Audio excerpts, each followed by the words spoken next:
Well, as Shane Strong walked away from family members at a barbecue, his friends and family wondered if the man who had a lot of difficulty in his life was headed to a drug abuse treatment facility, or if he might possibly follow through with his threats of committing suicide.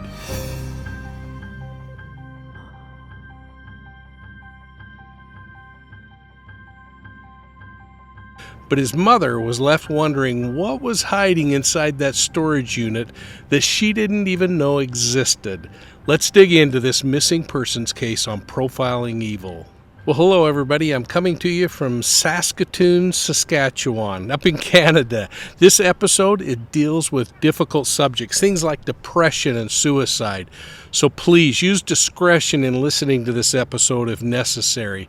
And if you or anybody you know is dealing with depression, or if you're having some self-destructive thoughts, please reach out immediately to your medical or mental health provider.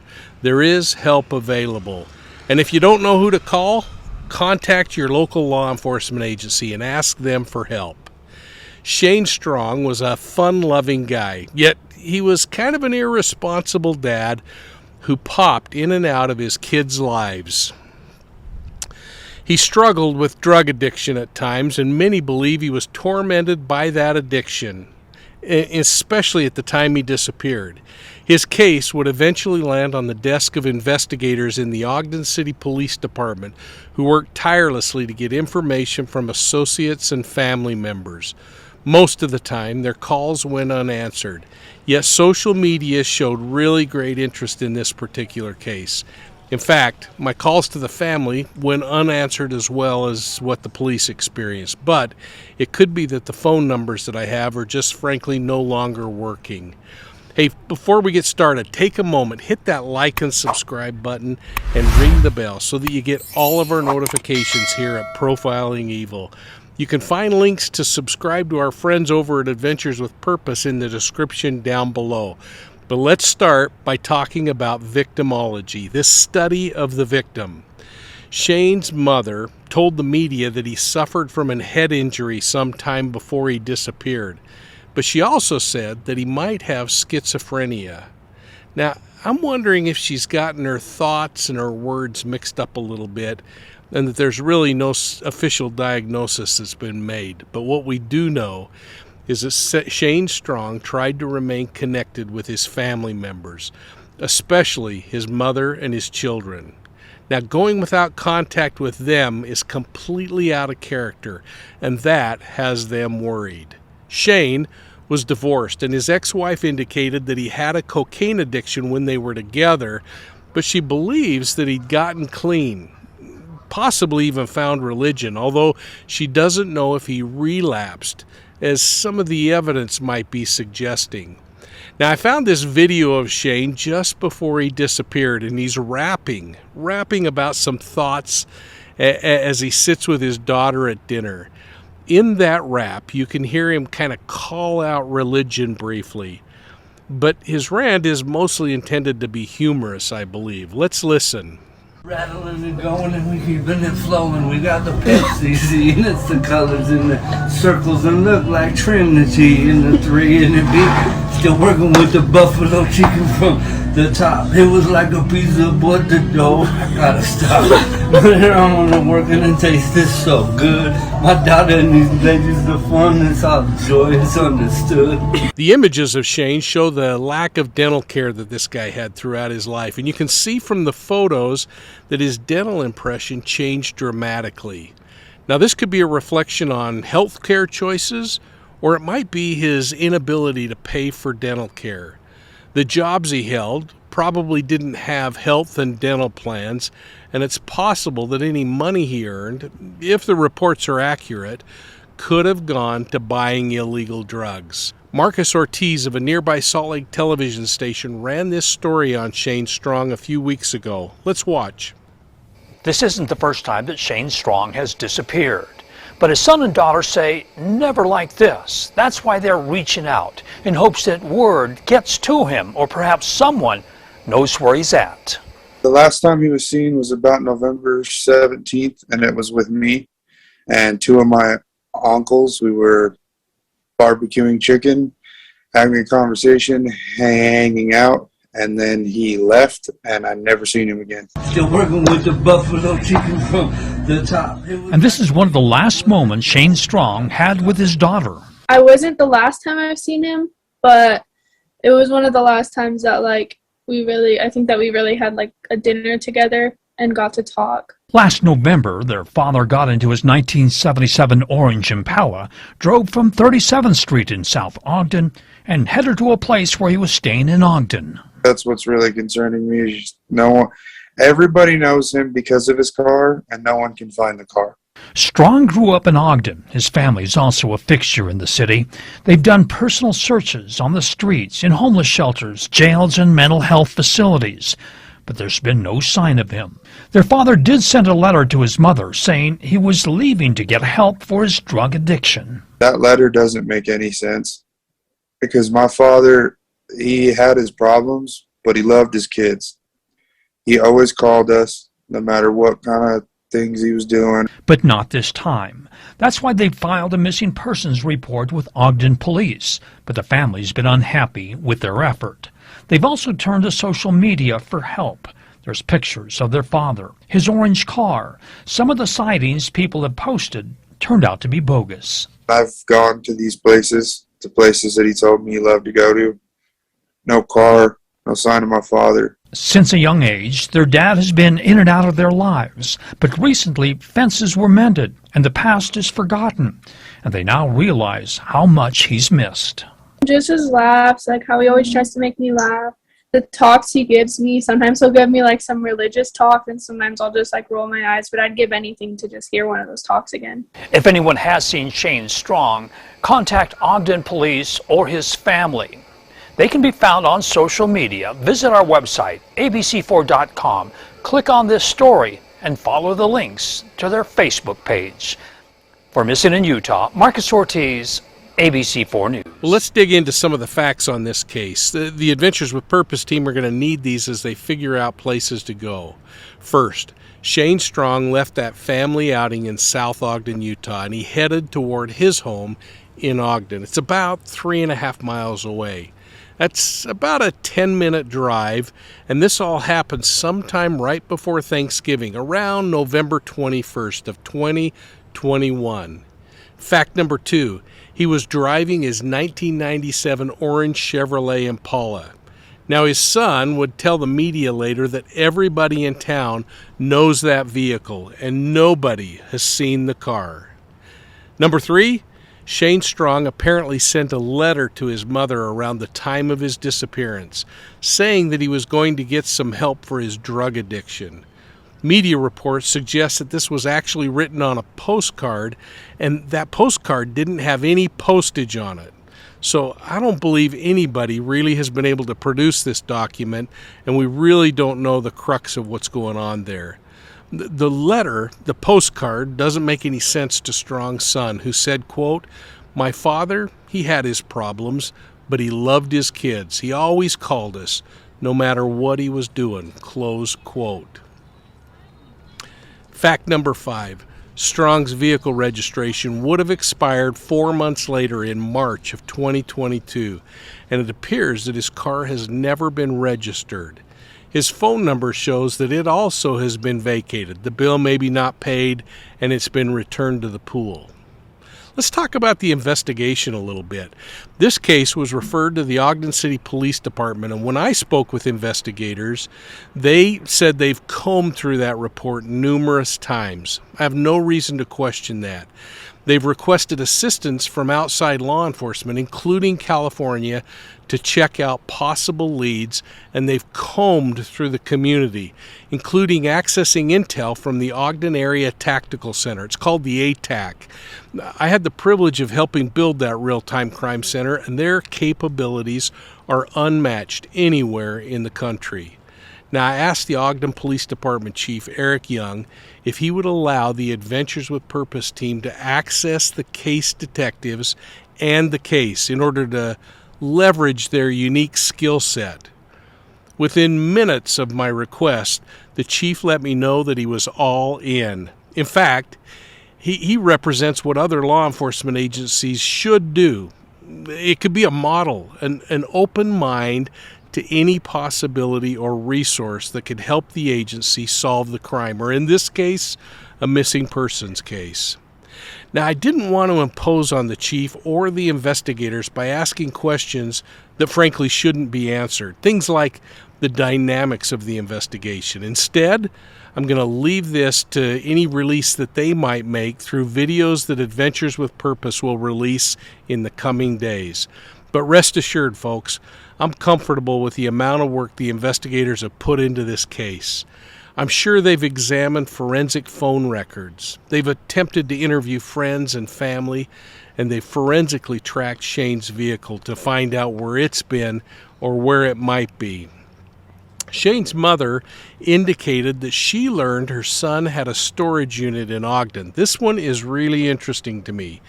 She didn't know that he had the storage unit, and she only learned about it when the owners of the storage unit sent a note saying that they were going to auction all the contents because he hadn't been paying the bills.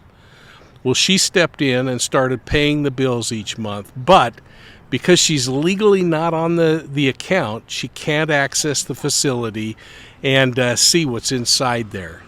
Now, the report suggests that the facility itself has already recorded the contents, and they have video of that. Be interesting if law enforcement's seen it.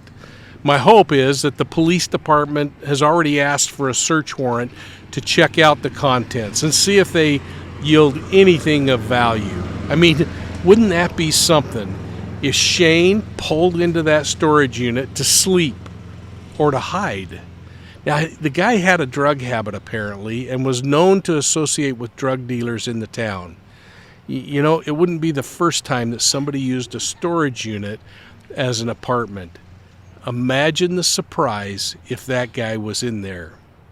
Now, I suspect if the storage unit owners did in fact inventory it, that they probably would know whether he was there. And if he was, they would have called police immediately. I'd also assume that the police department has accessed jail records across the state and throughout the region to make sure Shane Strong isn't currently incarcerated somewhere. Their investigation would likely include searching all the databases there are for unidentified remains, including talking with the state's medical examiner.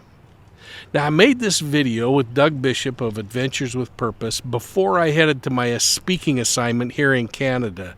I'd like to play that for you, and you know what? You'll see that I'm wearing different clothes. That's because we recorded it a day ago.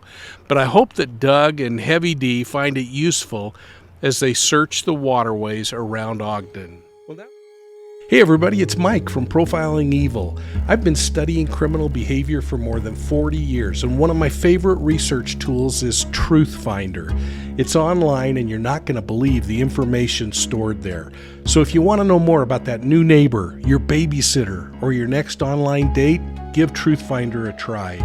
I'm including a link below with special discount pricing. You got to click the link to get it, and then enter EVIL10 at checkout. We're an affiliate, which means we get a small commission, enough to buy a small Diet Dr. Pepper, but you can cancel at any time. Thanks for listening today.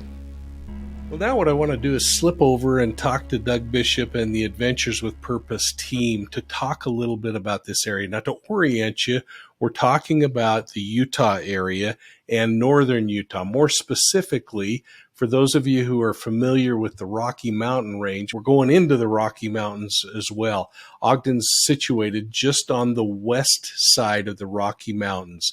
The Great Salt Lake, further west, so it's nestled between the Great Salt Lake and the Rocky Mountain Range. Now, for those of you who've been following Dylan Rounds, that happened out here in the West Desert to kind of orient you to the area that we're talking about. Now, in this particular case, I believe that there are a couple of locations that would be tied to Shane Strong's case and waterways in which the Adventures with Purpose team could look and potentially be able to find and recover this young man. The first that we're going to talk about are those that are indicated with red stars. The secondary spots are yellow stars, but we're going to talk about those and the importance of those. First off, I want to just make mention that Shane Strong was last seen down in this area called South Ogden. around 37th Street. But his home was in the inner city Ogden area, more in this area right here. So the first thing I want to do is just kind of zoom in on that area, acclimate you a little bit, but then create what would be the most probable drive time map that this kid would take if he were going from point A to point B. So again, he lived in the center of the city, about in this area right here. And to get to Pineview Reservoir, the most efficient way would be to go up Ogden Canyon. It's a beautiful canyon with a beautiful river that runs from the reservoir, Pineview Reservoir, and makes its way all the way through Ogden and out through the West Desert and into the Great Salt Lake. Now, it's important that we acknowledge that there could be a couple of different routes that Shane Strong could have taken in order to get to Pineview Reservoir. The most probable would be either up Ogden Canyon or through Weber Canyon and over an area called Trapper's Loop. That's this area here. Again, you can see it's a greater distance and less likely, but it's really important because down here is one of those secondary spots that we're going to talk about in just a minute. But in this particular case, I think it's more likely that he probably traveled straight up Ogden Canyon. Now, what I want to do is zoom in to Pineview Reservoir and talk a little bit about that specific area, why it's important for this particular expedition. The first thing I want to do is just pull out a little color palette here and maybe do a little drawing, because as people come up this canyon, they are able to see and follow a certain line that would bring them up to the dam. Now, once they've made it to the dam, we can then start to go in and theorize a little bit and maybe draw a little bit. But they have two choices here once they get to the dam. The first choice would be to go left across the dam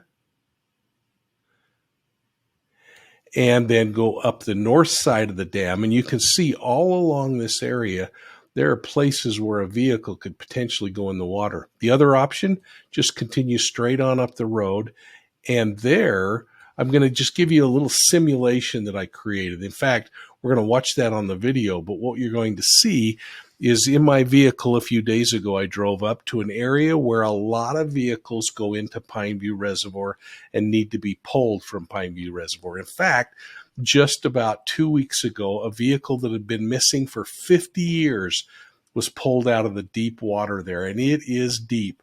Now, the Weber County Sheriff's Office is vigilant in checking this area, but obviously from time to time they miss things, and this might be a case where they've missed locating Shane Stone.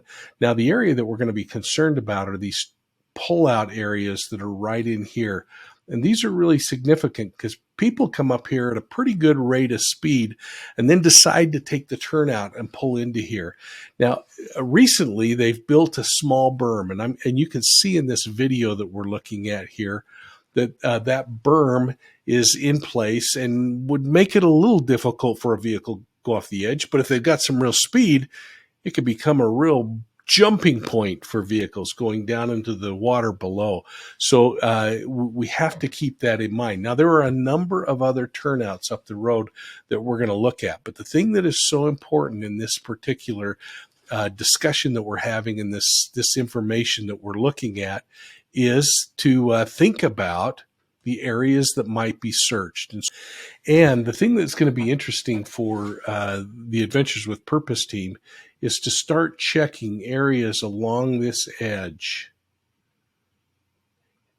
and across on the north side along the edge. Again, because there is all this roadway on both sides where vehicles get really close to the water. Now, it's not that case throughout the entire lake. In fact, let's just go out here and zoom out and look. You're going to see here as we travel around, there are a couple of other pull-outs here, but then it relatively becomes difficult to get too close to the water and to get close to water that's deep. This lake has gone down quite a bit and a lot of areas exposed, especially area close to the roads. So it's going to become more difficult. Now, there are a couple of boat docks here that will be of real value to the Adventures with Purpose team. So I want to just point those out so that Doug knows where to go and the places that he can jump in and launch. Here, the first one on the north side, west edge,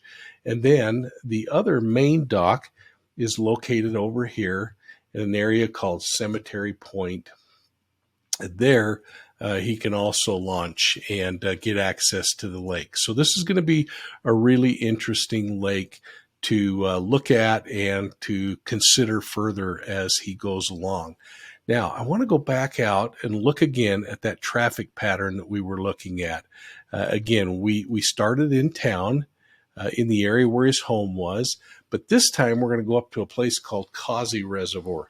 This is quite a bit further out of the way, and this is a deep lake. In fact, I've heard it's as deep as 400 feet in some areas. This is a little more difficult lake to recover vehicles from. In fact, just 20 years ago, it is believed that an airman from nearby Hill Air Force Base crashed a vehicle in there, and it's been too deep to be able to recover. The water, though, looks to me like it's down at least 100 to 150 feet. So let's zoom in on that area and talk a little bit about Causey Reservoir. Now, Causey Reservoir has 3 fingers to it. This north arm that goes up actually goes up and ends in a Boy Scout camp up in this area. And that Boy Scout camp is gated off, so you can't get in there and get into the camp itself, but you can take your equipment up this far into the north arm. And there's some great places where you could park your van. But here's the problem. This lake is so low that in reality, the water is really down low. In fact, to maybe make that a little clearer using this same graph that I've been working on, that water is probably more like in this region right here, in this arm, and then of course going out. So as we zoom out, we're going to see that that entire lake has really gone down a lot. So let's just take a moment. I'm going to clear this off here. And while I zoom back out and look at the rest of the lake, we're going to look at some video that I took just a couple of days ago. And again, keep in mind that this video shows the north arm, the center arm, which goes up, and you can see this really great place where kayakers love to go up and see where the water is coming down and cascading in, where these fingers go in. And you can, of course, even here, you can see some of the kayakers that are down in the lake at this time. And then another really important arm is this south arm. And the reason why that's so important is because there's actually a small dirt boat ramp right here that in ideal conditions would be a great place to launch your boat. But again, because the water is so low, in reality, the actual water, the point of entry into the water is clear down in this area going out. And then the rest of this is all dry now. So it is going to be really tough to launch there. Given that, I think what my recommendation would be, if you choose to look at this particular lake, is to enter from around the dam. And there you have a nice, smooth, pretty steep ramp that you can go down to get to the water to launch. Again, this has been a tough area in the past, 5,700 feet elevation, and again, hundreds of feet deep, which creates some real dangerous conditions for divers. I'm speaking from information that Jared gave me last time we talked about this area, and of course, my own experience as a certified diver. Now, as we go back to Ogden, I want to talk about a couple of other places. You remember I spoke about going across Trapper's Loop. There is one little turnout here that I just think is really intriguing that I want to just suggest that you at least drive by and look at. And it's an area where the water has been dammed up. A small weir is created here. I don't know the depth of this water, but there is one really unique area right in this area right here. I'm going to zoom out so you can see a little more of that truck stop. Right in this area here where there is no barrier and a vehicle could get into the water. And I think it's deep enough to disappear. Now, let's zoom back out, though, and look at 2 other places that I think are kind of worth talking about. And maybe we're going to go north just a little bit to just mention that there is also Willard Bay to the north. There are boat docks in the south and the north. And again, that thing is really low and might be worth a look. I don't know. But here's what I think has kind of troubled me and I keep thinking of over and over again. And that is, if we were to go back to this idea of Strong driving from his residence somewhere here in the center city of Ogden, and then we went to 21st Street Park. I mean, this is only a 6-minute drive for him. And this is a really cool little pond that I think might be worth looking at. Now, it's only about 14 feet deep. And the chief says that most of the time, in fact, should be all of the time, this thing is barricaded by fencing and other obstacles. There is a parking lot at the southwest corner. And all around this parking lot, what we're going to do is we're going to bring in video that I took just a couple of days ago.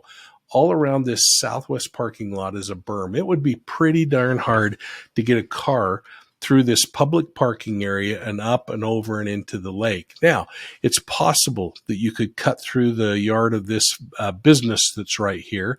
And when I was visiting, there was no one around the business and no fence stopping entry into the business area, which would then give you access to this road bike path that goes around the 21st Street Pond. So let's just take a moment and look at the video from this particular section of water. Now, the thing that I found so intriguing about this, though, is if we were to look at the very west end where that parking lot is, again, there's really only one area here unless you get on the dedicated bike path and then find your way around this thing. I went over to the railroad property over in this area and made my way through the railroad and down this east side past the river here.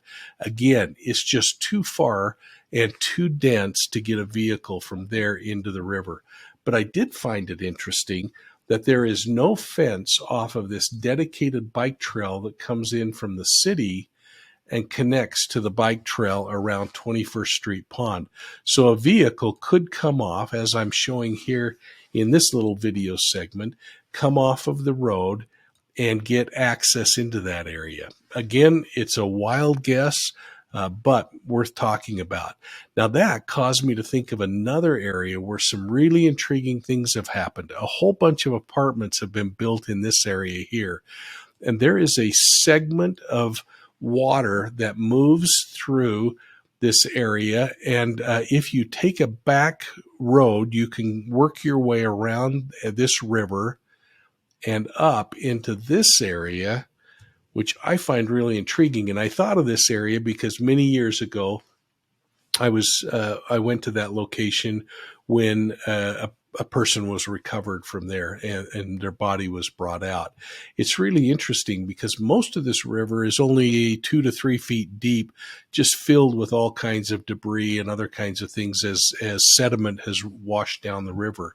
But there's a business who has granted access to Adventures with Purpose here to come in, and from about this location right here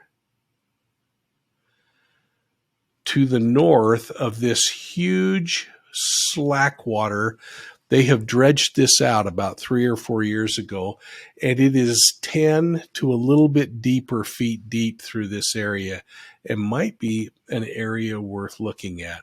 So these are a couple of places that you might consider looking as you travel around in Ogden and you look for Shane Strong. I wish I wasn't going to be out of the country so that I could be here with you and share some of the city that I enjoy so much. But Doug, I wish you the very best of luck as you go out hunting for Shane Stone. This is a man who was, by some accounts, depressed. This is a man by almost every account that never would have gone as long as he has gone since November of 2021 without talking to his kids. Something's happened to him, and his vehicle, very unique vehicle, has completely disappeared off the map. And my experience has shown after working with you guys for so long is that when that happens, it's usually because it's underwater. So good luck and happy hunting. Well, I'm going to be like you, watching that next episode from AWP, hoping they uncover this perplexing missing persons case. In the meantime, take a moment and weigh in on your thoughts about the case. Do you think Shane Strong committed suicide, or did this guy have a terrible accident? There are two places in particular where Shane could have disappeared. This guy loved to hike. He loved the outdoors. And both of these spots are near hiking areas that I've sent the team to look at. But there are several other places much closer to home where he could have had potentially an opportunity to drive into or have an accident in some of those waterways. One of those areas is near transient camps, another near the railroad yards, and other out-of-the-way locations west of the city, but in locations where drug transactions sometimes occur. So don't forget to respond to the comments made by other viewers, and know that I'm going to be reading all of them to see what you have to say. I want to encourage you to sign up for our channel memberships. And please stop right now and hit the like and subscribe buttons. Ring the bell so you get all of our videos. And share Profiling Evil with your friends. Remember, you can find Profiling Evil on YouTube, Instagram, Facebook, and Twitter. And if you like podcasts, you can find Profiling Evil on your favorite podcast platform. Hey, don't forget to check us out on the World Wide Web at profilingevil.com. And as I close out this episode, I want to show you the area where I am, just to get a look at how beautiful this is. I'm here in Saskatoon, Saskatchewan, and I'm sitting down here by the river just outside of the hotel, kind of checking things out. It's really a beautiful place if you ever get the chance to visit up here. And thanks again. We'll see you all soon at the next crime scene.